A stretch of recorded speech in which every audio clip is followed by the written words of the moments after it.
Hello दोस्तों। मेरा नाम है अमित कुमार और आप सभी का स्वागत है आपके अपने यूट्यूब चैनल सक्सेस गुरुकुल पर। बीपीएससी टीचर के जो भी एग्ज़ाम हुए हैं T1 T2 T3, उसमें 9th 10th के जो मैथ के क्वेश्चन है उसका पूरा पूरा सॉल्यूशन मैंने करवा दिया है। उसका एक अलग प्लेलिस्ट भी बना दिया है चैनल पे। इस वीडियो में हम लोग जो है 6 to 8 क्लास में जो मैथ और साइंस के पेपर होते हैं, जिसमें मैथ के पार्ट में 40 क्वेश्चन और जनरल स्टडीज वाले में भी 5-6 क्वेश्चन जो है मैथ के होते हैं। तो जितने भी 6 to 8 क्लास में जो मैथ के क्वेश्चन आए हैं T3 में, ये T3 का होगा। एक ही वीडियो में इसको कंप्लीट कर देंगे और फिर नेक्स्ट वीडियो में हम लोग T2 का जो 6 to 8 का जो मैथ का क्वेश्चन पेपर होगा उसको सॉल्व करेंगे। यानी 2 वीडियो में आपका T3 और T2 का 6 to 8 का मैथ कंप्लीट हो जाएगा। ठीक है, तो ये T3 का जो है 6 to 8 क्लास का मैथ का पेपर है। ये जनरल स्टडीज में जो मैथ के क्वेश्चन पूछे गए हैं उसका पहले हम लोग देखेंगे, फिर चलेंगे मैथ के सेक्शन में। तो जनरल स्टडीज वाले में जो पहला क्वेश्चन है मैथ का, कह रहा है x पे पावर 4 प्लस y पे पावर 4 बराबर 17 और x प्लस वाई बराबर 1 हो तो x square into y square minus 2xy का मान ज्ञात कीजिए। ठीक है, तो अगर इसको हीट एंड ट्रायल मेथड से देखें तो कह सकते हैं 2 पे पावर 4 क्या होता है, 16 होता है, और 1 पे पावर 4 क्या हो जाएगा, 1, 16 और 1 17। लेकिन यहाँ x का वैल्यू 2 और 1 लेंगे तो यहाँ क्या हो जाएगा, 3 हो जाएगा। तो 2 को अगर हम 2 ना लेके -2 पे पावर 4 ले ले तो भी तो क्या होगा, 16 ही होगा। माइनस पे पावर 4 यानी सम संख्या तो पॉजिटिव ही देगा। तो अभी भी ये 17 है, लेकिन ये -2 और +1 क्या हो जाएगा आपका, ये -1 हो जाएगा। तो ऐसा करते हैं कि एक को 2 ले लेते हैं, x को 2 ले लेते हैं और y को क्या ले लेते हैं, -1 ले लेते हैं। अब हो जाएगा, ठीक है। तो ये +2 -1 1 हो जाएगा। तो x का वैल्यू 2 और y का वैल्यू -1। तो 2 का स्क्वायर इंटू कितना हो जाएगा, -1 का स्क्वायर और माइनस का 2 इंटू -1, यानी 4 प्लस का और ये प्लस का 4 कितना हो गया, 8 हो गया। तो ये तो हो गया हीट एंड ट्रायल मेथड। ठीक है, ऑप्शन ए 8। लेकिन अगर सॉल्व करना हो इसको तो कैसे सॉल्व करेंगे, ये देखते हैं। एक्स प्लस वाई बराबर 1 है, इसका एक बार स्क्वायर करेंगे तो x square plus y square plus 2xy equal to 1 का स्क्वायर 1 हो जाएगा। X square plus y square बराबर 2xy को उधर भेज दे तो 1 माइनस 2xy हो जाएगा। दोनों तरफ फिर से होल स्क्वायर कर देते हैं तो इधर क्या हो जाएगा, एक्स स्क्वायर का स्क्वायर एक्स पे पावर 4 प्लस वाई पे power 4 plus 2x square y square बराबर इधर 1 का स्क्वायर 1, 2xy का square 4x square y square और माइनस का 2 इंटू 4xy। ठीक है, तो यहाँ इसके जगह x पे पावर 4 प्लस y पे पावर 4 की जगह 17 रख सकते हैं।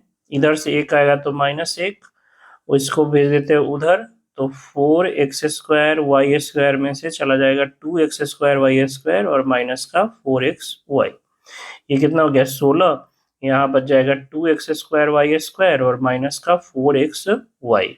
16 बराबर यहाँ से 2 कॉमन तो x square y square minus 2xy, 2 से कट जाएगा 8 बार में, यानी x square y square minus 2xy का वैल्यू कितना हो गया, 8 हो गया।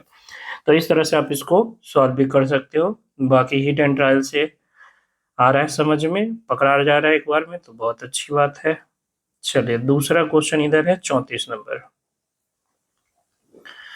34 नंबर में कह रहा है कि कितने वर्षों में 7,500 रुपए जो है 8% साधारण ब्याज पर दुगनी हो जाएगी। अच्छा, दुगनी होने का मतलब ब्याज कितना होना चाहिए, 100%।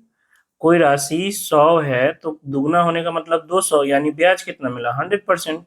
और प्रत्येक वर्ष ब्याज कितना मिला है, 8%। तो 100% बनने के लिए भागा 8%, परसेंट से परसेंट कैंसिल, 2 से 25 बार में, यानी 25/2 12.5 वर्ष लग जाएगा। ठीक है, कितना लग जाएगा, 12.5 वर्ष। ऑप्शन नंबर ए। बात आ रही कि नहीं समझ में। किसी भी राशि का दुगना होना मतलब ब्याज 100%, और ब्याज 100% मिल रहा है और प्रति वर्ष 8% है तो कितना वर्ष लगेगा, 12.5 वर्ष लगेगा। नेक्स्ट क्वेश्चन मैथ का जनरल स्टडीज में यहाँ है। 0.03125। 3125 आपको पता होना चाहिए, 5 पे पावर 5 है। 3125 क्या है? 3125 जो है 5 पे पावर 5 है। यहाँ दशमलव के बाद 5 अंक है, यानी ये 0.5 पे पावर 5 है और उस पे पावर -2/5। तो पावर पे पावर गुना होता है, 5 से 5 खत्म, यानी 0.5 पे पावर -2। अगर माइनस को प्लस करना है पावर में तो उल्टा करना होगा, यानी 1/0.5 पे पावर ये 2 हो जाएगा, या इसको 10/5 पे पावर 2 लिख सकते हैं। 10 5 से कट जाएगा 2 बार में, 2 का स्क्वायर 4, ऑप्शन नंबर सी। ठीक है, मैथ का क्वेश्चन इसमें ये रहा 45 नंबर। कह रहा है 1/5 पे पावर 3x जो है 0.008 है, यानी ये 1/5 मतलब 0.2 कह सकते हैं, उस पे पावर 3x, और 8 क्या है? 2 का क्यूब, और दशमलव के बाद 3 अंक है, यानी 0.2 का क्यूब लिख सकते हैं इसको। 0.2 बेस समान है तो पावर भी समान होगा, 3x 3 के बराबर, यानी x का वैल्यू कितना हो गया? 1। आपसे पूछा जा रहा है 0.25 पे पावर x यानी 1, यानी 0.25, option number C. General studies में मैथ का अगला क्वेश्चन है आपका 48 नंबर। निम्नलिखित में कौन सा सही है? एक है 43/45, एक है 59/60, एक है 17/18 और एक है 31/36। देखिए, गैप जितना बड़ा होगा वो उतना छोटा होगा। अगर हम समान गैप की बात करें, जैसे अब हम लिख देते हैं यहाँ पे 15/17, ठीक है, और हमने लिखा यहाँ 21/23, तो अंश और हर में देखिए गैप कितना का है? 2 का है। अगर गैप समान हो तो जितना बड़ा होगा वो उतना बड़ा होगा। जैसे यहाँ 15 और 17 हर अंश और अंश के बीच का गैप कितना का है? 2 का, यहाँ भी 2 का है। लेकिन 21/23, 21 यहाँ बड़ा है 15 से, तो ये वाला जो चीज होगा ये क्या हो जाएगा? बड़ा हो जाएगा। 15/17 से बड़ा हो जाएगा क्या? 21/23। तो गैप हम लोग को क्या करना है? बराबर करना है। देखिए, यहाँ 2 का गैप है, यहाँ 1 का है और यहाँ 1 का है, तो इन दोनों जगह 2 का गैप कर ले। 2 से ऊपर नीचे गुना करेंगे 2 से, तो 2 का गैप बन जाएगा। अभी 1 का है तो ये 34/36 लिख सकते हैं इसको, और ये 59 दूना 118/120 लिख सकते हैं, और ये 43/45, 2 का गैप तो है ही। तो ये तीनों में सबसे बड़ा कौन हो जाएगा? 118/120, यानी 59/60 जो है आपका सबसे बड़ा हो जाएगा। उसके बाद 43/45, 43/45, और उसके बाद 34/36, कहने का मतलब 17/18। तो ये सबसे बड़ा है, ये सबसे बड़ा है। बच गया कौन? 31/36। तो देखिए इसका गैप कितना का है? 5 का है। तो ये दो का गैप में जो है आपका 34/36, ये 2 का गैप है, और यहाँ कितना का है? 5 का गैप है। तो निश्चित है कि ये वाला जो चीज है 31/36 इस 17/18 से छोटा होगा। आता रही समझ में? यहाँ नीचे 36 है, यहाँ नीचे 36 है, यहाँ 34, यानी 2 का गैप है, और यहाँ कितना का गैप है? 5 का गैप है। तो जब 2 का गैप है और ये 5 का गैप है, तो ये 5 का गैप वाला क्या होगा? छोटा होगा। जितना ज्यादा गैप होगा उतना वो छोटा हो जाएगा, तो ये इससे छोटा हो जाएगा। तो कौन सा आंसर हो जाएगा इसका? सबसे बड़ा 59/60, ठीक है, 43/45, ठीक है, 17/18, ऑप्शन नंबर बी हो जाएगा। इसके बाद जनरल स्टडीज में मैथ का क्वेश्चन 58 नंबर।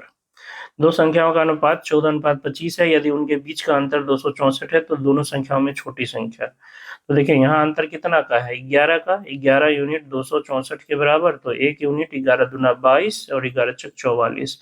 आपसे छोटा का पूछा, यानी 14 यूनिट का, तो 24 गुना 14 कितना हो जाएगा? अगर 25 होता तो 350 होता, और ये 236, sorry 336, option number B. Math का क्वेश्चन जनरल स्टडीज में एक और है, एक क्वेश्चन है। एक कमरा 8 मीटर लंबा, 6 मीटर चौड़ा और 10 मीटर ऊंचा है, तो कमरे में रखे जाने वाले सबसे लंबे खंभे की लंबाई। तो विकर्णता, किसी भी कमरा में विकर्णता सबसे लंबा छड़ रख सकते हैं, और विकर्ण होता है रूट अंडर लंबाई का स्क्वायर, चौड़ाई का स्क्वायर, ऊंचाई का स्क्वायर। तो 8 10 ये हो गया 136, और 64 200, सॉरी 64 और 8 का स्क्वायर 64 और 36, 100 और ये 100, 200। 200 का मतलब 10√2 मीटर। यानी सबसे जो लंबा खंबा रखा जा सकता है वो विकर्णता रखा जा सकता है 10√2 मीटर का। और है एक क्वेश्चन 69 है, सुब्रमण्यन और नायडू ने राहत कोष में कुछ पैसे दान दिए। नायडू द्वारा दी गई राशि सुब्रमण्यम द्वारा दी गई राशि से 125 अधिक है। यदि उनके द्वारा दान दी गई राशि 975 है तो सुब्रमण्यन द्वारा, सुब्रमण्यन का मान लेते हैं x है और नायडू का y है, तो x प्लस वाई 975 है। और सुब्रमण्यम का जो है दी गई राशि से अधिक है नायडू का, यानी y माइनस एक्स आपको दिया हुआ है कितना, 125। ये आपको किसका निकालना है, सुब्रमण्यम का यानी x का निकालना है ना, तो ये घटा दीजिए माइनस और ये प्लस ये माइनस, तो y से y कैंसिल, 2x बराबर कितना हो जाएगा 800 और ये 850, यानी x बराबर हो जाएगा 425, ऑप्शन नंबर ए। ठीक है, आप दूसरे तरीके से कर सकते हो, इसका 125 इसमें से घटा दो, 975 में से 125 घटा दो, कितना हो जाएगा 850, और इसका आधा कर दो, जितना ज्यादा है उसको कुल में से घटा दो। अब बराबर बराबर दोनों को क्या करो, बांट दो, जो आएगा वो छोटा वाला का आएगा, ऑप्शन नंबर ए। चलिए अब मैथ का सेक्शन आ गया है जिसमें टोटल 40 प्रश्न होंगे। कह रहा है 196 के अभाज्य गुणनखंड में अभाज्य गुणनखंड के घातांकों का योग। 196 का मतलब हो जाएगा 2 गुना कितना हो गया 98, 2 गुना 49, 7 गुना 7, यानी 2 का स्क्वायर गुना 7 का स्क्वायर, इसका घातांक 2 और इसका घातांक 2, 2 प्लस 2 कितना हो जाएगा 4, ऑप्शन नंबर बी। अल्फा और बीटा द्विघात समीकरण है, तो 1 by alpha plus 1 by beta, यानी alpha plus beta by alpha into beta निकालना है। ये होता है माइनस बी बाई ए और ये होता है सी बाई ए से ए खत्म, minus B by A minus बी3 और सी हो गया 7, यानी -3/7, ऑप्शन नंबर सी। यदि किसी समांतर श्रेणी के 11वें पद का 11 गुना उसके 7वें पद के 7 गुना के बराबर है तो इसका 18वां पद। देखिए सेम क्वेश्चन ट्री 1 के 9 10th के मैथ में पूछा गया है। ठीक है, same question exact same data के साथ, जिसका आंसर क्या आया था 0 आया था। तो जो 11वां पद है यानी a प्लस 10d 11वां पद होगा, इसका 11 गुना जो है 7वें पद यानी a प्लस 6d के 7 गुना के बराबर है। यहाँ से 11a प्लस 110d बराबर 7a प्लस 7×42d, यानी 4a किसके बराबर हो जाएगा -68d के, यहाँ 4 से कट जाएगा 17 बार में, यानी a बराबर -17d। आपसे पूछा है 18वां पद, t 18 a प्लस 17d, और एक जगह -17d रख सकते हैं, -17d प्लस 17d कैंसिल होकर 0, ऑप्शन नंबर सी। बिंदु एक्स वाई जो है ए और बी इतना से समान दूरी पर है, तो दूरी दोनों का निकाल देते हैं। रूट अंडर आप किसी में से किसी को घटा लो, यानी a माइनस बी का होल स्क्वायर का हो या b माइनस ए का होल स्क्वायर, एक ही बात है, तो दोनों को हम x वाले में से ही घटाएंगे। x माइनस 5 का स्क्वायर प्लस y माइनस 1 का स्क्वायर बराबर x प्लस 5 का स्क्वायर, x प्लस 1 का स्क्वायर और ये y माइनस 5 का स्क्वायर। ठीक है, तो रूट से रूट खत्म, इसका स्क्वायर कर देंगे। देखिए दोनों तरफ स्क्वायर आएगा ना, एक्स स्क्वायर इसमें भी होगा यहाँ भी आएगा कैंसिल, वाई स्क्वायर इसमें भी होगा इसमें भी होगा कैंसिल। हम लोग सिर्फ 2ab और बी स्क्वायर वाला टर्म लिखेंगे, तो यहाँ माइनस का 10x हो जाएगा, -2 गुना x गुना 5 माइनस का 10x, और प्लस का 5 का स्क्वायर 25, यहाँ हो जाएगा -2i, 1 का स्क्वायर 1 बराबर इधर हो जाएगा 2x और प्लस का 1 का स्क्वायर 1, और यहाँ माइनस का 10y और प्लस का 25, तो 25 से 25 खत्म, 1 से 1 खत्म। ठीक है, इधर भेज देते हैं 10y को, तो -2y प्लस 10y बराबर 2x प्लस 10x, यानी 12x किसके बराबर हो गया 8y के, यहाँ से 4 से 2 बार में और ये 3 बार में, 3x बराबर 2y, ऑप्शन नंबर बी। प्रातः 10:45 बजे एक टावर की छाया उसकी ऊंचाई के बराबर है, तो सूर्य की ऊंचाई ये क्या पूछा है इंग्लिश में देख ले एक बार, द सन्स एल्टीट्यूड। ठीक है, उन्नयन कोण के बारे में पूछ रहा है, हिंदी में ऊंचाई नहीं लिखना चाहिए था। ये कह रहा है कि 10:45 में जो है सूर्य की छाया उसकी ऊंचाई के बराबर है, यानी जितना ये सूर्य की ऊंचाई है, ये अगर x है तो ये भी x है, यानी ये कोण और ये कोण क्या होगा, बराबर होगा। और ये 90 डिग्री है तो ये कितना कितना होगा, 45 डिग्री। एल्टीट्यूड मतलब ये आपका एंगल पूछा है, ठीक है, जो कि 45 डिग्री हो जाएगा। सूर्य का यहाँ पे उन्नयन कोण पूछ रहा है, ऐसे समझिए। एक बेलन और शंकु के आधारों की त्रिज्या 3:4 के अनुपात में है, उनकी ऊंचाइयां 2:3 के अनुपात में है। बेलन के आयतन और शंकु के आयतन के अनुपात, यानी R1 R2 दिया हुआ है 3:4 और H1 H2 दिया हुआ है 2:3। आपसे पूछ रहा है बेलन और शंकु के आयतन का अनुपात। बेलन का आयतन πr²h, πr1 h1 कर देते हैं, और यहाँ 1/3 πr2 का स्क्वायर इंटू h2। पाई से पाई खत्म, 3 ऊपर चला जाएगा। यहाँ R1/R2 का होल स्क्वायर, और इंटू में या वैल्यू भी रख सकते हैं, इतना लिखने से जरूरत नहीं है। 3 इंटू R1 का स्क्वायर यानी 3 का स्क्वायर इंटू H1 हो गया आपके पास 2, बटा में R2 का स्क्वायर, R2 कितना है 4, 4 का स्क्वायर इंटू H2 कितना है 3। तो ये 3 से 3 खत्म हो गया, और ये 16 और 9, 9 गुना 2/16, 2 से कट जाएगा 8 बार में, यानी 9:8। ठीक है, तो बेलन और शंकु के आयतन का अनुपात हो जाएगा 9:8। इन एक भी ऑप्शन नहीं है, यहाँ 8:9 दिया है जो कि उल्टा है। इसका आंसर हो जाएगा ऑप्शन नंबर ए। ठीक है, एक समद्विबाहु समकोण त्रिभुज की एक भुजा 4√2 सेंटीमीटर का है, तो कर्ण की लंबाई। देखिए, समद्विबाहु समकोण त्रिभुज में दो भुजा ये ही बराबर होगा, तो ये एक है, अगर ये है तो ये क्या होता है, √2 होता है। आपको दिया हुआ है कि समकोण बनाने वाली भुजा 4√2 है, तो कर्ण क्या हो जाएगा, 4√2 इंटू √2 यानी 8 सेंटीमीटर। इसमें भी कोई ऑप्शन में नहीं है, तो इसका भी आंसर इनमें से कोई नहीं होगा, क्योंकि इसका आंसर 8 सेंटीमीटर होगा। ऐसे निकालना तो ऐसे निकालो, और नहीं तो इस तरह से निकालो कि ये आपका 4√2 है, ये भी 4√2 है, तो कर्ण क्या हो जाएगा, √4√2 का स्क्वायर प्लस 4√2 का स्क्वायर, यानी 16 दूना 32, 32 64, 64 का रूट कितना 8। अक्षित द्वारा 10,000 रुपए की राशि 2 वर्ष के लिए 10% चक्रवृद्धि ब्याज पर उधार ली जाती है। 2 वर्ष के अंत में उसके भुगतान की जाने वाली चक्रवृद्धि ब्याज और राशि ज्ञात कीजिए। ठीक है, तो 10% के हिसाब से 2 वर्ष का चक्रवृद्धि ब्याज कितना हो जाएगा, टोटल 10 + 10 गुना 10 गुना 10/100, यानी 21% टोटल ब्याज मिलेगा। चक्रवृद्धि ब्याज जो होगा वो टोटल मूलधन का 21%, तो 10,000 का 21%, 10,000 का 21% निकालेंगे तो कितना हो जाएगा, 2100 हो जाएगा।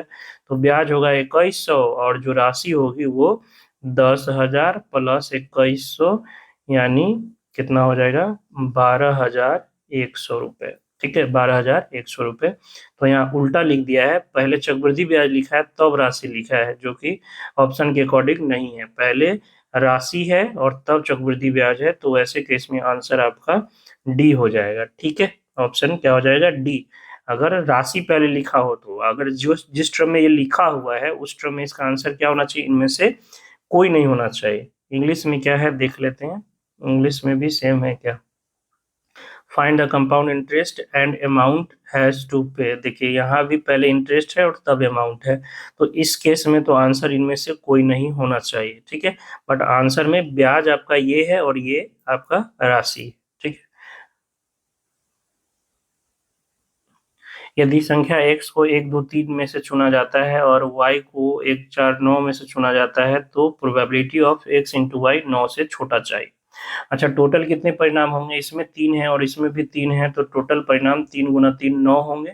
टोटल परिणाम कितने होंगे, 9। अब हमें वैसा वैसा देखना है जोड़ा जो इसका गुणनफल 9 से छोटा हो, तो 1 1 हो जाएगा, 1 गुना 1 1 ही होगा। 1 4 हो जाएगा, 1 9 होगा कि नहीं होगा, क्योंकि 1 9 का गुना 9 होगा जो कि 9 से छोटा नहीं है। 2 1 हो जाएगा, 2 1 हो जाएगा, 2 4 हो जाएगा, क्योंकि 4 दूना 8 हो रहा है। 2 9 नहीं होगा, 3 1 हो जाएगा, 3 4 नहीं होगा, 3 4 नहीं होगा, और 3 9 9 तो नहीं होगा। तो टोटल कितने हैं, 5, और कितना में 9 में, यानी 5/9। इसका भी आंसर इनमें से कोई नहीं है। समीकरण इतना के मूलों का योग और मूलों के गुणनफल का अनुपात। मूलों का योग यानी अल्फा प्लस बीटा और अनुपात alpha into beta, alpha plus beta minus B by A, तो माइनस माइनस 5/2 हो जाएगा, और ये सी बाई ए यानी 4/2, 2 से 2 कैंसिल यानी 5:4, ऑप्शन नंबर ए। समबाहु त्रिभुज एबीसी में एडी बीसी पर लंबवत है तो निम्नलिखित में कौन सा सत्य होगा। एक समबाहु त्रिभुज में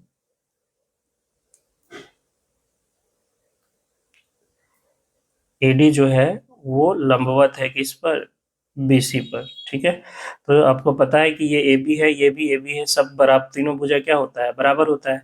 तो ये सामने जो लंब डाले हैं ये सामने इसको समद्विभाजित भी करता है, यानी बराबर भागों में बांटता भी है। तो बी डी बराबर क्या हो जाएगा, सी डी, और ये तीनों भुज ये इस भुजा का आधा होगा। तो इसको बी सी का आधा कहिए या ए बी का आधा कहिए, बात एक ही है, क्योंकि सारे ऑप्शन ए बी में है। तो इस बी डी को हम ए बी बाई 2 लिख सकते हैं। अब समकोण त्रिभुज देखिए ए डी बी में, यानी ये वाला ए डी बी त्रिभुज ए डी बी में क्या लिख सकते हैं, ए बी का स्क्वायर जो कि कर्ण है वो हो जाएगा ए डी के स्क्वायर प्लस बी डी का स्क्वायर, और बी डी के जगह क्या लिख सकते हैं, ए बी बाई 2। तो ए बी का स्क्वायर बराबर ए डी का स्क्वायर प्लस बी डी के जगह ए बी बाई 2 रखेंगे तो क्या हो जाएगा, ए बी का स्क्वायर बाई 4, इसको उधर माइनस कर देंगे तो 3ab का स्क्वायर बाई 4 बराबर ए डी का स्क्वायर, यानी 3ab का स्क्वायर बराबर 4ad का स्क्वायर। तो किसी भी समबाहु त्रिभुज के लिए बड़ा इंपॉर्टेंट थ्योरम है ये, कि समबाहु त्रिभुज में भुजा ए से अगर बीसी पर एडी लंब डाला जाए तो 3 गुना ए बी का स्क्वायर 4 गुना ए डी के स्क्वायर के बराबर होगा, ऑप्शन नंबर बी। यदि किसी वृत्त की परिधि और त्रिज्या के बीच का अंतर 37 सेंटीमीटर है तो पाई बराबर 22/7 का प्रयोग करते हुए वृत्त की परिधि ज्ञात करना है। तो परिधि 2πr और r त्रिज्या का अंतर दिया हुआ है 37, r कॉमन ले लिया जाए, यहाँ से r कॉमन ले लिया जाए तो ये 22 दूना 44/7 माइनस 1 बराबर 37, यानी r इंटू 37/7 बराबर 37, 37 से 37 खत्म, r कितना हो गया 7 सेंटीमीटर। आपसे पूछा है वृत्त की परिधि यानी 2πr, यानी 2 गुना 22/7 गुना r 7, 7 से 7 खत्म, 22 दूना 44, ऑप्शन नंबर ए। त्रिभुज एबीसी में सी समकोण है तो cos a प्लस बी, किसी भी समकोण त्रिभुज में ये सी समकोण है तो ए और बी मिलाकर कितना होगा 90, ये अकेला 90 हो गया तो ए और बी मिलाकर 90, यानी a प्लस बी आपके पास 90 है। तो आपसे पूछा है cos a प्लस बी, यानी cos 90 का वैल्यू, और cos 90 कितना होता है, 0 होता है, ऑप्शन नंबर डी। दो पासे को फेंकने पर योग 36 आने की, सॉरी 10 आने की प्रायिकता, योग कितना आने की 10।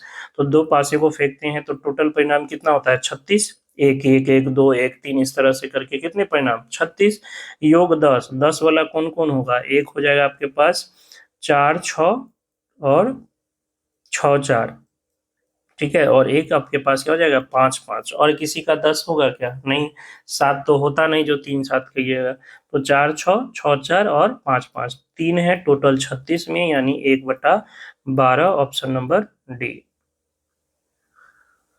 P एक आभास संख्या है तो लघुत्तम समापवर्त P P स्क्वायर और PQ, आपको पता है सबसे ज्यादा वाला पावर वाला जो होता है वही एलसीएम होता है, ठीक है, सबसे ज्यादा पावर वाला जो होता है वही एलसीएम होता है। जैसे 3 का स्क्वायर 3 का क्यूब और 3 पे पावर 7 का एलसीएम 3 पे पावर 7 हो जाएगा, तो इसका एलसीएम PQ यानी ऑप्शन नंबर बी हो जाएगा। 10 सेंटीमीटर भुजा वाले एक वर्ग में अंकित किए जा सकने वाले वृत्त का क्षेत्रफल, तो किसी भी वर्ग में अगर आप मैक्स बड़ा से बड़ा वृत्त बनाते हो तो इस वृत्त का जो व्यास होता है वो वर्ग की भुजा के बराबर होता है, व्यास वर्ग की भुजा 10 सेंटीमीटर के बराबर। तो त्रिज्या क्या हो जाएगा, त्रिज्या हो जाएगा 5 सेंटीमीटर, तो क्षेत्रफल पाई आर स्क्वायर, यानी पाई गुना 5 का स्क्वायर 25 पाई centimetre square, option number C. 6 centimetre त्रिज्या वाले एक वृत्त के त्रिज्यखंड का क्षेत्रफल क्या हो गया, यदि त्रिज्यखंड का कोण 60 डिग्री है, थीटा कोण वाले त्रिज्यखंड का क्षेत्रफल पाई आर स्क्वायर थीटा बटा 360 डिग्री होता है, तो यहाँ हो जाएगा 22/7 इंटू आर 6 का स्क्वायर गुना 60/360, ये कट गया 6 बार में, 6 से ये एक, तो एक 6 बचेगा, 6 दूना 12, 6 दूना 12 1 13, 132/7, ऑप्शन नंबर बी। कह रहा है n+1 का होल स्क्वायर -1 8 से विभाज्य है यदि n। देखिए यहाँ अगर n का वैल्यू सम हो जाए, n का वैल्यू क्या हो जाए, सम हो जाए, तो ये एक जुटकर विषम होगा, और विषम का स्क्वायर हमेशा क्या होता है, विषम होता है, और विषम के स्क्वायर में से एक घटाइएगा तो वो हमेशा सम आएगा। ठीक है, वो हमेशा क्या आएगा, सम आएगा। यानी n अगर सम हो, ठीक है, n क्या हो, सम हो, तो ये विषम होगा, विषम का स्क्वायर सम आएगा, और उसमें से सॉरी विषम का स्क्वायर विषम आएगा, और उसमें से एक घटाएंगे तो सम आएगा। यानी n जो होगा वो एक सम पूर्णांक होगा, तभी हो सकता है कि 8 से विभाज्य हो सकता है।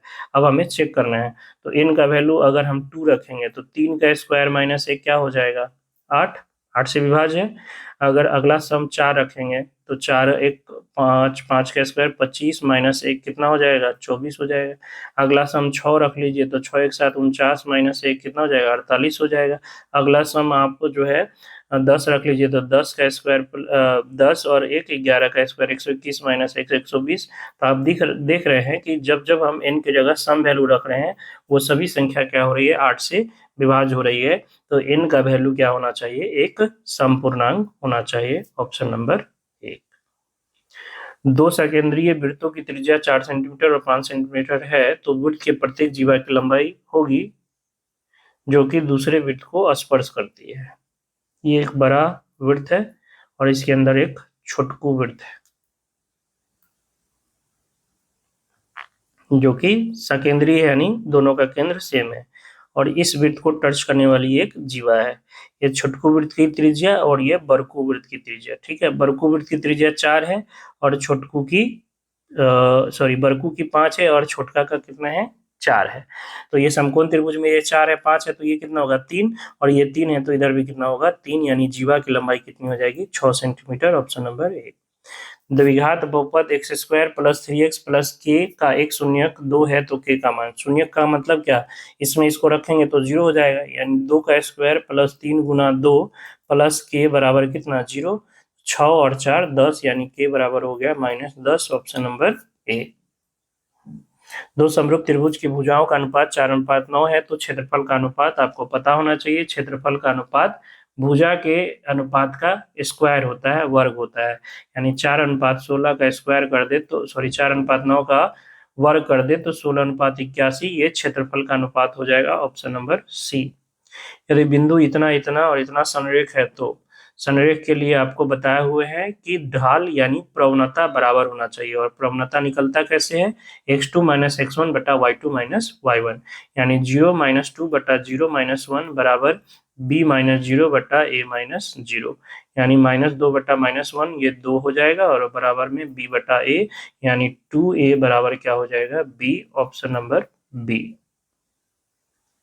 100 रुपए का 5% बाजार मूल्य ज्ञात करें, जबकि किसी व्यक्ति को 1430 रुपए निवेश करने पर 65 रुपए का लाभांश मिलता है। देखिए ये लाभांश का क्वेश्चन पूछा गया है बहुत पहले, जो है जब हम लोग 9th में हुआ करते थे, उस समय 9th में एक लाभांश का चैप्टर हुआ करता था, बट अब जो है लाभांश सब जगह से हटा दिया है और यहाँ लाभांश के क्वेश्चन पूछे गए हैं।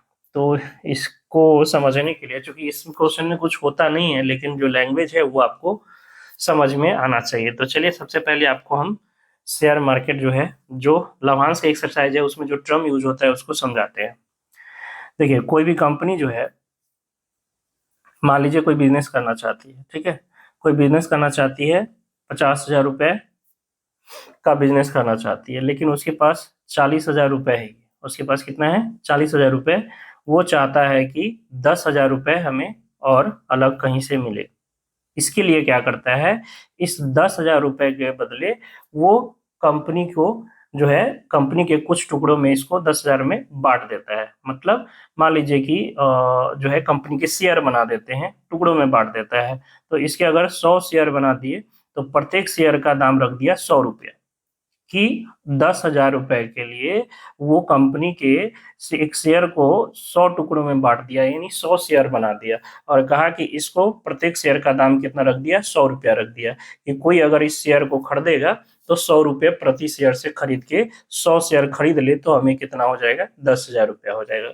और इसके बदले कंपनी आपको क्या करेगी, कुछ लाभांश जो है अपने जो लाभ होंगे उसके बदले आपको कुछ लाभ देगा, उसी को हम लोग क्या कहते हैं, लाभांश देते हैं। तो जिस मूल्य पर प्रति शेयर का दाम रखा जाता है, यानी कंपनी जिस मूल्य पर प्रति शेयर का दाम रखता है उसको कहा जाता है अंकित मूल्य। उसको क्या कहा जाता है, अंकित मूल्य। यानी 10,000 रुपए में प्रत्येक शेयर का मूल्य कितना है, 100 रुपया। तो यहाँ अंकित मूल्य क्या हो गया, 100 रुपया। ठीक है, आपने वो शेयर 100 रुपया का खरीदा, प्रति शेयर 100 रुपया का खरीदा, उस पर कंपनी आपको कुछ लाभ दे रहा है। यहाँ पर वो लाभ कितना है, 5%, जिसको हम लोग लाभांश कहते हैं। ठीक है, 100 रुपया का शेयर खरीदा, मान लीजिए आप 10 शेयर खरीदे तो 1,000 का शेयर खरीद लिए, लेकिन पर शेयर का दाम कितना है, अंकित मूल्य 100 रुपया है, और उस पर आपको कंपनी 5% का लाभांश दे रहा है। अब क्या हुआ कि आपको जरूरत पड़ा, आपको कोई ऐसा जरूरत पड़ा पैसे का, और इसका शेयर आपको जो है बेचना है, लेकिन आप कंपनी से नहीं बेच रहे हो, आप किसी दूसरे व्यक्ति से बेच रहे हो। तो उस व्यक्ति को आप 100 रुपये में नहीं बेचकर 100 से, या अगर मान लीजिए कंपनी का स्थिति सही नहीं है तो आप 100 से ज्यादा रुपए में बेच सकते हो, और कंपनी की स्थिति खराब है तो 100 से कम में बेच सकते हो। जैसे 100 का चीज आप 120 में बेच सकते हो, 130 में बेच सकते हो, अगर कंपनी ठीक ठाक चल रही है तो। और कंपनी का स्थिति खराब है तो आप इसको मान लीजिए 70 में बेच दिए, 80 में बेच दिए, लेकिन आपने शेयर लिया था कितना का, 100 का, कंपनी को आपने दिया कितना था, 100 का। तो आप जब किसी दूसरे व्यक्ति से बेचते हो ना जिस मूल्य पर, उसी को कहा जाता है मार्केट मूल्य, यानी बाजार मूल्य। ठीक है, लेकिन मान लीजिए हमने आपसे शेयर जो है 120 रुपया का खरीद लिया, कितना का, 120 रुपया प्रति शेयर, लेकिन कंपनी को कितना जा रहा है, मेरे तरफ से तो 100 ही रुपया मिला हुआ है, हम आपको दे रहे हैं कितना, 120 रुपया, लेकिन उसके बदले हमको शेयर कितना का मिल रहा है, 100 रुपया का। तो लाभांश जो हमको मिलेगा वो इसी 100 रुपया पर ही मिलेगा, न कि 120 पर। ये याद रखिएगा, 120 मार्केट वैल्यू है, बाजार मूल्य है। ठीक है, अंकित मूल्य 100 रुपया है, और लाभांश 5% है। तो ये लाभांश हमको 5% में, जैसे 100 रुपया का 5% पहले 5 रुपया हमको मिलता, तो हम जो आपसे शेयर 120 रुपया में खरीदे हैं, तो हमको भी अब लाभांश कितना मिलेगा, 5 रुपया ही मिलेगा लाभांश। लेकिन मेरा इन्वेस्टमेंट कितना का है, 120 का है। ठीक है, लेकिन शेयर का जो अंकित मूल्य है वो 100 रुपया ही है। तो शेयर का अंकित मूल्य 100 रुपया, लेकिन हमने आपको 120 रुपया देकर खरीदा, आपने 120 में बेचा है, तो मेरा जो ये 120 रुपया है ये आपका बाजार मूल्य हो जाएगा, इस शेयर का क्या हो जाएगा, बाजार मूल्य। और लाभांश हमेशा हमें इस 100 रुपया पर ही मिलेगा। तो बाजार मूल्य समझ में आ गया। जब कोई कंपनी का जो शेयर है, एक व्यक्ति किसी दूसरे व्यक्ति को, मतलब उस शेयर मूल्य पर जो अंकित मूल्य है उससे ज्यादा या उससे कम पर बेचता है, तो उसी को हम लोग क्या बोलते हैं, बाजार मूल्य मिलते हैं। और आप बाजार मूल्य पे खरीदो तो या कंपनी से खरीदो तो लाभांश आपको अंकित मूल्य पर ही मिलता है। लाभांश आपको क्या मिलता है, अंकित मूल्य पर ही मिलता है। ठीक है, तो यहाँ पे क्या रखा है कि आपको जो शेयर का जो मूल्य है, अंकित मूल्य, वो 100 रुपया है, और उस पर लाभांश 5% है, यानी 5 रुपया का है। अब कह रहा है कि बाजार मूल्य इसका ज्ञात करना है, हमें इसका क्या करना है, बाजार मूल्य। जबकि व्यक्ति जो है 1430 रुपया निवेश करने पर 65 रुपया का लाभांश प्राप्त करता है, यानी 65 रुपया का लाभांश मिलता है। जब बाजार मूल्य कितना हो, 1430 रुपया हो, तब हमें 65 रुपया का लाभांश मिलता है। तो 1 रुपया का लाभांश हमें कब मिलेगा, जब हमें 1430/65 का इन्वेस्टमेंट हो, यानी 5 रुपया का लाभांश कमाने के लिए हमें 1430/65 गुना 5 रुपए का इन्वेस्टमेंट करना होगा, यानी 5 से कट गया 13 बार में, 13 से कट गया ये 110 बार में, यानी 5 रुपए का हमें अगर लाभांश कमाना है तो हमें इस शेयर के लिए कितना देना पड़ेगा, 110। जो शेयर कितना का है, 100 रुपया का, कोई व्यक्ति 100 रुपया में खरीदा था, लेकिन हमें कितना देना पड़ेगा, 110 रुपया। यही 110 रुपया क्या है, मार्केट वैल्यू है। ठीक है, बाजार मूल्य है। आशा करते हैं ये समझ में आया होगा। बाजार मूल्य किसी शेयर का वैसा मूल्य जो अब बढ़ गया है या पहले से घट गया है। ठीक है, पहले से बढ़ गया है या घट गया है, कंपनी को अब उससे कोई मतलब नहीं है, इसमें थर्ड पार्टी आ जाता है। ठीक है, तो इसका आंसर 110 होना चाहिए, जो कि इसमें से कोई नहीं है, तो ऑप्शन नंबर ई इनमें से कोई नहीं। यदि किसी वृत्त की परिधि एक वर्ग की परिधि के बराबर है तो उसके क्षेत्रफल का अनुपात देखिए। फिर से सेम डिट्टो क्वेश्चन रिपीट हुआ है, फिर से ये T2 या T3 कहीं पूछा हुआ है, क्योंकि सॉल्यूशन इसका हम करवाए हुए हैं, तो हमको याद है कि सेम क्वेश्चन आपके पूछे हुए हैं। वृत्त की परिधि जो है वर्ग की परिधि के बराबर, तो वृत्त की परिधि 2πr, वर्ग की परिधि 4 गुना भुजा यानी x कर देते हैं। तो आपसे पूछा है उनके क्षेत्रफल का अनुपात, तो पहले वृत्त है तो r रहने देते हैं, x इधर ले आते हैं, 4/2π मतलब 22/7। 2 से कट गया 2 बार में, 2 से ये कट गया कितना 11 बार में, यानी कितना हो गया 7/11। 7 ऊपर चला जाएगा 11, तो इसका क्षेत्रफल यानी r² और ये x² का वैल्यू, जिसमें इसमें पाई भी लग जाएगा ना, πr² और x² का वैल्यू आपके पास आया क्या है ये पहले याद रखिए, r/x आया। ठीक है, आपसे क्या पूछा है, πr²/x² यानी 22/7 इंटू r के जगह 7 गुना 7 और x की जगह 11 गुना 11, एक 7 से 7 खत्म, 11 गुना 22 खत्म, यानी 14/11 हो जाएगा, 14/11, ऑप्शन नंबर ए। ठीक है, यदि m पे पावर n बराबर 32 और m और n जो है धनात्मक पूर्णांक है, तो 32 का मतलब आपको पता है 2 पे पावर 5 है, यानी m का वैल्यू 2 है तो n का वैल्यू 5 है। आपसे पूछा है n पे पावर m इंटू n, यानी 5 पे पावर 2 गुना 5 यानी 5 पे power 10, option number B. y equal to f x का ग्राफ, जहां एफ एक्स एक द्विघात बहुपद है और x पर a-20 और b-30 मिलता है, तो एफ एक्स की अभिव्यक्ति है। देखिए ये सिर्फ जो है क्वेश्चन को फंसाने का तरीका है। किसी भी बहुपद का ग्राफ खींचे और ये काट रहा है x को कहाँ पे, -20 पर और ये -30 पर, यानी y का वैल्यू 0 है तो x का वैल्यू -2 है और -3 है। y का वैल्यू 0 मतलब एफ एक्स का वैल्यू 0, और एफ एक्स मतलब बहुपद का वैल्यू 0 किस पर होता है, जो उसका शून्यक होता है, और यहाँ x का जो मान होता है वही शून्यक होता है। तो आपको पता चल गया कि यहाँ पर दो शून्यक कौन कौन है, वो इनडायरेक्टली आपको बता रहा है कि बहुपद के दो शून्यक है, एक -2 और एक -3, तो बहुपद क्या होगा, तो आपको पता है बहुपद x² minus alpha plus beta, और इन प्लस में अल्फा इंटू बीटा हो जाएगा, यानी x² -2 -3 और प्लस में -2 गुना -3, यानी x² प्लस 5x हो जाएगा यहाँ पे, alpha plus beta into x, और ये प्लस का 6, ऑप्शन नंबर डी। ठीक है, तो ये सीधा सा आपको बता रहा था कि एक बहुपद है जिसका एक शून्यक -2 और एक दूसरा शून्यक -3 है, तो बहुपद क्या होगा, option number D, x² plus 5x plus 6। ठीक है, नेक्स्ट क्वेश्चन हो जाएगा क्वेश्चन नंबर 97। यदि प्रथम n प्राकृत संख्याओं का मान 3n/5 है तो n का मान, प्रथम n प्राकृत संख्या का मान कितना होता है, कितना बार रिपीट हो गया है, n+1/2, और यही दिया हुआ है 3n/5 के, तो क्रॉस गुणा कर देंगे, 5n + 5 = 6n, यानी n का वैल्यू कितना आ जाएगा, 5 आ जाएगा, ऑप्शन नंबर बी। एक ठोस लंबवृत्ताकार शंकु को उसकी ऊंचाई के मध्य से दो भागों में के आधार के समांतर एक समतल द्वारा काटा जाता है, छोटे शंकु के आयतन का व पूरे शंकु का आयतन का अनुपात ज्ञात कीजिए। ये एक शंकु है, ठीक है, और इसके बीच से कहीं से काटा जाता है इस प्रकार से कि इसका ऊंचाई जो है बराबर है, यानी ये एक एक भाग है। ठीक है, उसके ऊंचाई से मध्य से दो भाग में काटा जाता है, तो कह सकते हैं कि अगर तो छोटा वाला शंकु का ऊंचाई h है तो बड़ा वाला का कितना हो जाएगा, 2, टोटल 1 और 1 2 हो जाएगा, तो त्रिज्या भी किस अनुपात में बांटेगा, 1:2 में बांटेगा, यानी बड़ा वाला का 2 होगा तो छोटा वाला का क्या हो जाएगा, 1 हो जाएगा।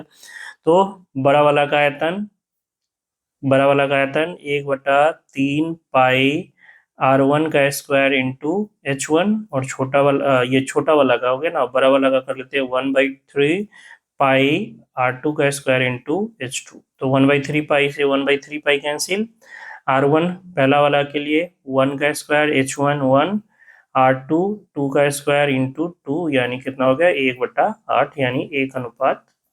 ठीक है, तो बड़ा वाला शंकु का और छोटा वाला शंकु और बड़ा वाला शंकु का आयतन का अनुपात 1:8 हो जाएगा, ऑप्शन नंबर सी। एक कंपनी शेयर धारकों को 8% लाभांश की देने की घोषणा करती है, यदि एक आदमी को 2840 रुपए लाभांश प्राप्त होते हैं तो शेयरों का अंकित मूल्य ज्ञात कीजिए। तो देखिए अंकित मूल्य पर ही से आपको क्या मिलता है, लाभांश मिलता है, यानी 8% का मतलब हो गया कितना, 2840, और 1% का मतलब 8×3 = 24, 8×5 = 40, 8×5 = 40, अंकित मूल्य मतलब 100%, 100 का क्या हो जाएगा 35,500, यानी 35,500, 35,500, एक भी ऑप्शन नहीं है, ऑप्शन नंबर ई हो जाएगा इसका आंसर।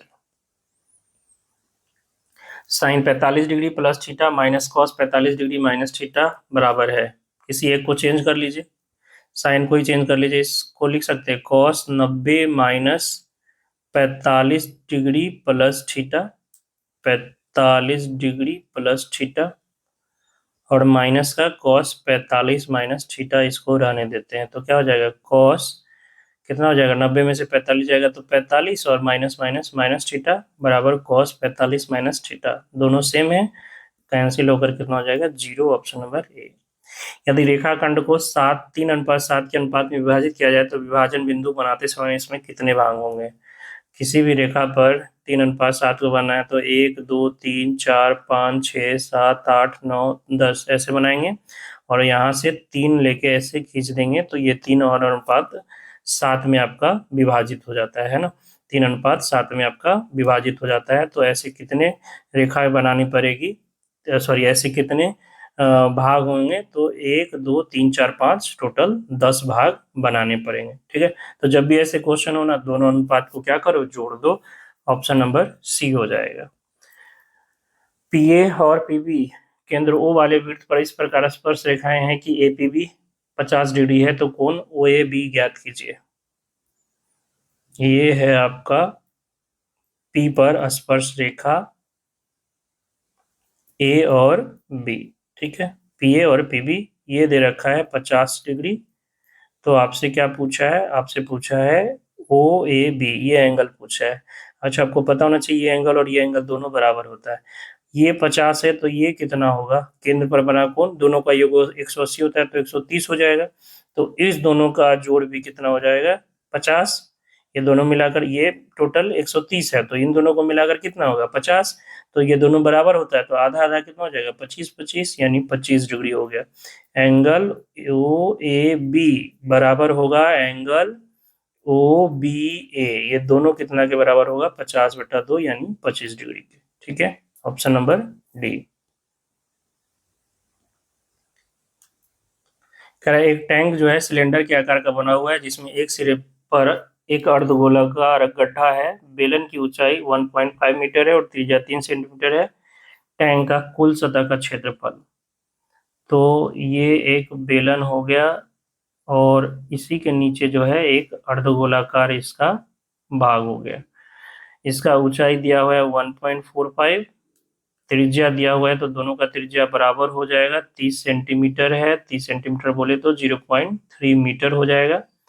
टैंक का कुल क्षेत्रफल तो इसका होता है बेलन का 2πRh, और इस अर्धगोले का क्या हो जाएगा 3πr², सॉरी 3 नहीं 2 ना, वक्र देखना है ना सिर्फ, तो 2πr², दोनों से 2πr कॉमन, यहाँ h+r, यानी 2×22/7, त्रिज्या हो गया 0.3 और h हो गया 1.45 प्लस 0.3, यानी 2×22/7 इंटू 0.3 इंटू कितना हो जाएगा 1.75, 7 से कट जाएगा, 7×7=14 और 7×5=35, यानी 0.25, इसका अगर 4 से गुना कर दे, ये 11 2 हटा दे तो 2×4, ठीक है, या ऐसे समझो इसको 22/7 है ना, गुना 2, तो इसको लिख लिए क्या 4×11, और आपका ये हो गया 0.3 और इंटू में 0.25, तो ये तो 1 बन जाएगा, ये 25×4 100.2 अंक यानी 1, ये 11×3 = 33 यानी 3.3 metre square, option number A. n एक प्राकृतिक संख्या है तो n पे पावर 6 पे पावर n माइनस 5 पे पावर n, तो आपको पता है इतना के साथ हमेशा समाप्त होता है, यानी यूनिट डिजिट आपसे पूछ रहा है।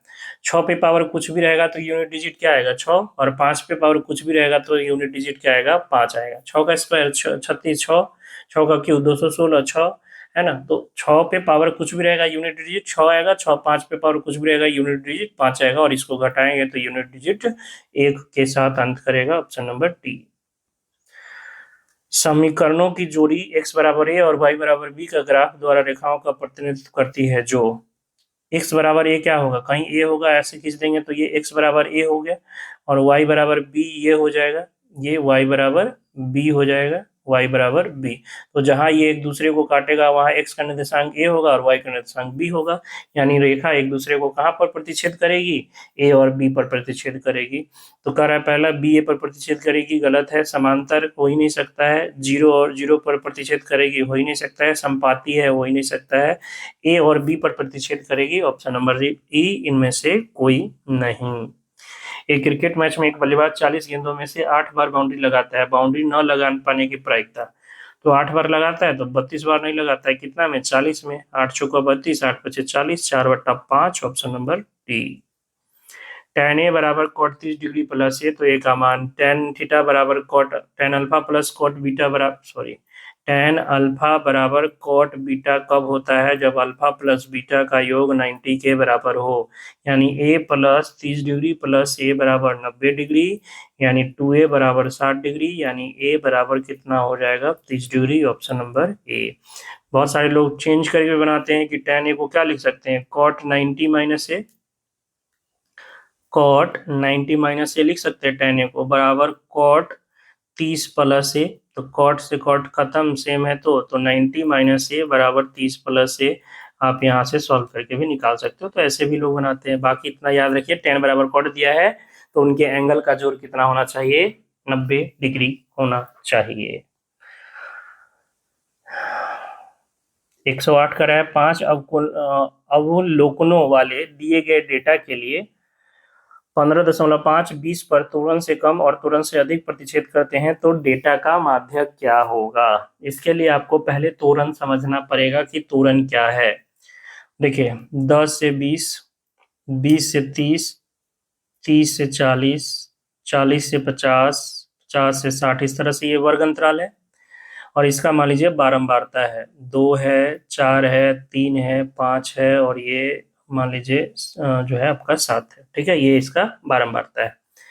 तो संचयी बारंबारता इसका निकालेंगे। संचयी बारंबारता कैसे निकालते हैं, 2 तो पहला लिख दिए और 2 4 6 ऐसे जोड़ते चलेंगे। 2 4 6, 6 3 9, 9 और 5 कितना हो गया, 14, 14 और 7 21। ये इसका संचय बारंबारता हो गया। ठीक है, तो हम एक ऐसा ग्राफ बनाएं जिस पर एक्स एक्सिस को वर्ग अंतराल पर एक्स एक्सिस पर वर्ग अंतराल को और वाई एक्सिस पर संचयी बारंबारता को, संचयी बारंबारता, और इस पर वर्ग अंतराल को दर्शाएं और इसका ग्राफ खींचे। तो ये ग्राफ जो बनेगा वही क्या कहलाता है, त्वरण कहलाता है।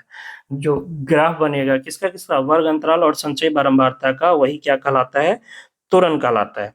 लेकिन वर्ग अंतराल में क्या होता है, 2 पार्ट होते हैं, एक निम्न सीमा होता है, एक उच्च सीमा होता है। एक निम्न सीमा होता है और एक उच्च सीमा होता है। तो जब हम उच्च सीमा वाला त्वरण लेकर बनाते हैं, उच्च सीमा वाला, तो वो त्वरण से कम कहलाता है। क्या कहलाता है, त्वरण से कम। त्वरण 2 प्रकार का, एक कम प्रकार का और एक अधिक प्रकार का। ठीक है, एक कम प्रकार का, एक अधिक प्रकार का। तो उच्च सीमा लेकर जब बनाएंगे ना तो वो कहलाएगा कम प्रकार का। उच्च सीमा लेकर बनाएंगे तो क्या कहलाएगा, कम प्रकार का।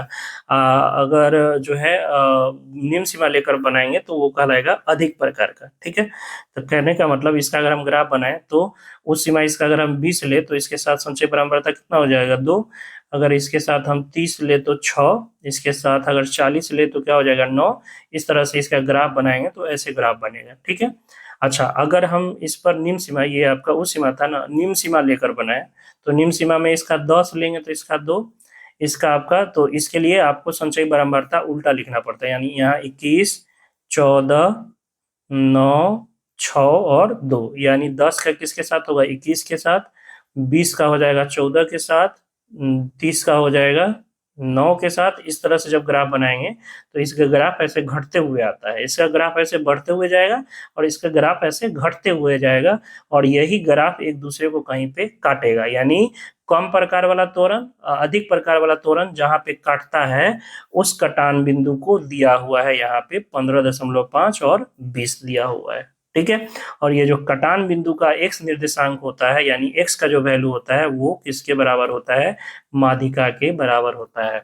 कम प्रकार वाला त्वरण और अधिक प्रकार वाला त्वरण जिस बिंदु पर काटता है उस बिंदु के x निर्देशांक का जो मान होता है वो माध्यिका के बराबर होता है। तो आपको दिया हुआ है कि किस पर काटता है, 15.5 और 20 पर। इसका x निर्देशांक क्या है? 15.5। तो माध्यिका क्या हो जाएगा? 15.5। ठीक है। तो कितने प्रकार के त्वरण? दो प्रकार के, कम प्रकार के और अधिक प्रकार के। कम प्रकार में उच्च सीमा मतलब उच्च सीमा जो वर्ग अंतराल होता है उसका उच्च सीमा लेकर ग्राफ बनाते हैं, और जो अधिक प्रकार का त्वरण होता है उसमें निम्न सीमा लेकर त्वरण बनाते हैं। दोनों त्वरण जिस बिंदु पर काटता है उस बिंदु के x निर्देशांक का मान माध्यिका के बराबर होता है। गैर लीप वर्ष में 53 रविवार होने की क्या प्रायिकता है? देखिए 52 सप्ताह होते हैं किसी भी वर्ष में, तो 52 तो आपके रविवार होंगे ही होंगे, इसमें कोई डाउट नहीं, 52 हर एक दिन होगा। लेकिन गैर लीप वर्ष में जो लीप ईयर नहीं है उसमें जो अगला दिन आपको एक बचता है वो बचता है एक दिन। कितना दिन बचता है? एक दिन। अब ये एक दिन में क्या क्या हो सकता है? ये सोमवार हो सकता है, मंगलवार हो सकता है, ऐसे कितने दिन हो सकते हैं? 7। रविवार लेकर कितने दिन हो सकते हैं? 7। तो इस एक दिन के रविवार होने की प्रायिकता क्या है? एक दिन के रविवार होने की प्रायिकता क्या है? तो कहिएगा सर रविवार तो कोई एक ही दिन होगा, लेकिन कुल परिणाम कितने हैं? 7। तो रविवार होने की प्रायिकता क्या हो जाएगी? 1/7, ऑप्शन नंबर सी। ठीक है। देखिए समझिए फिर से, 365 दिन हो गया ना गैर लीप ईयर में, कितना? 365 दिन। आप 7 से भाग करोगे तो एक दिन बचेगा, यानी 52 सप्ताह प्लस का एक दिन। अब इस एक दिन क्या क्या हो सकता है? सोमवार हो सकता है, मंगलवार हो सकता है, यानी टोटल परिणाम, कुल परिणाम हो कितने सकते हैं? 7। रविवार कितने हो सकते हैं? 1। तो 1/7 हो सकता है। ठीक है। यही अगर लीप ईयर रहे, लीप ईयर में 366 दिन होते हैं, और 366 दिन में जो है आपके 2 दिन होते हैं, तो वहां पे आपको जोड़ा लगा के देखना होता है कि कौन कौन सा दिन होगा। ठीक है। गैर लीप वर्ष में 1/7 हो जाएगा, ऑप्शन नंबर सी। आखिरी क्वेश्चन है 110 नंबर। 25 मीटर ऊंची चट्टान के शीर्ष से एक टावर का उन्नयन कोण ज्ञात किया जाता है, तो टावर के आधार के अवनमन कोण के बराबर हो तो टावर की ऊंचाई ज्ञात कीजिए। ये एक पत्थर है 25 मीटर का, और यहाँ पे एक टावर है। ठीक है। क्योंकि टावर के शीर्ष का उन्नयन कोण है, इसका मतलब टावर जो है ऊंचा है। तो ये देखिए टावर के शीर्ष का उन्नयन कोण यहाँ पे बनेगा अल्फा, और टावर के आधार का अवनमन कोण, टावर के आधार का अवनमन कोण यानी ये जो है ये भी अल्फा है। तो ये अल्फा है तो इसका उन्नयन कोण ये वाला भी क्या होगा? अल्फा होगा। ये 25 दिया हुआ है, आपसे पूछ रहा है कि ये 25 है तो ये 25 होगा। आपसे क्या पूछ रहा है? टावर की ऊंचाई, यानी मान लीजिए ये h है तो हमसे यही h+25 पूछा है। ठीक है। मान लीजिए ये x है, तो यहाँ से इस वाले त्रिभुज से tan अल्फा बराबर क्या हो जाएगा? तो आप कहिए 25/x, लंब बटा कर्ण, लंब बटा आधार। और इस वाले त्रिभुज से ये वाले त्रिभुज में h, जिसमें h है, ये x है तो ये भी क्या होगा? x। तो ये h tan अल्फा यहाँ से क्या हो जाएगा? tan अल्फा हो जाएगा h/x। ये भी tan अल्फा, ये भी tan अल्फा, यानी 25/x बराबर h/x। x से x खत्म, यानी h बराबर कितना हो गया? 25। यानी ये भी क्या है? 25 है। ये 25 तो टोटल कितना हो जाएगा? 50 हो जाएगा। यानी इस टावर की ऊंचाई कितनी हो जाएगी? 50 मीटर, ऑप्शन नंबर ए। आशा करते हैं वीडियो आपको पसंद आया होगा, पूरा डिटेल में एक्सप्लेनेशन किया है, और ऐसा सॉल्यूशन आपको यूट्यूब पर कहीं नहीं मिलने वाला है। और ये ट्री 4 के लिए बहुत बहुत बहुत इंपॉर्टेंट है। देख रहे हैं क्वेश्चन रिपीट हो रहा है, सेम क्वेश्चन कॉन्सेप्ट के क्वेश्चन बार बार पूछे जा रहे हैं। तो 9, 10 के जो तीनों पेपर हैं, ट्री 1, ट्री 2, ट्री 3, और ये 6 to 8 का जो दोनों पेपर है, उसको बढ़िया से आप अगर एनालाइज करके जितने भी थ्योरम, जितने भी फॉर्मूले पूछे गए हैं उसको अगर आप कवर कर लेते हो तो गारंटी देते हैं कि ट्री 4 में आपके 50% क्वेश्चन तो इसी से हो जाएंगे। ठीक है। तो आप, और सारा क्वेश्चन का सॉल्यूशन जो है हमने करा दिया है, 9, 10 का पूरा हो चुका है। ये 6 to 8 का जो है आपका ट्री 3 का है। इसके बाद सिर्फ एक बचेगा ट्री 2 का, जो कि नेक्स्ट वीडियो में हम सॉल्व करवा देंगे। तो वीडियो पसंद आया हो तो वीडियो को लाइक जरूर कीजिएगा, चैनल पर नए हैं तो चैनल को सब्सक्राइब कीजिएगा। मिलते हैं नेक्स्ट वीडियो में, तब तक के लिए जय हिंद, जय भारत।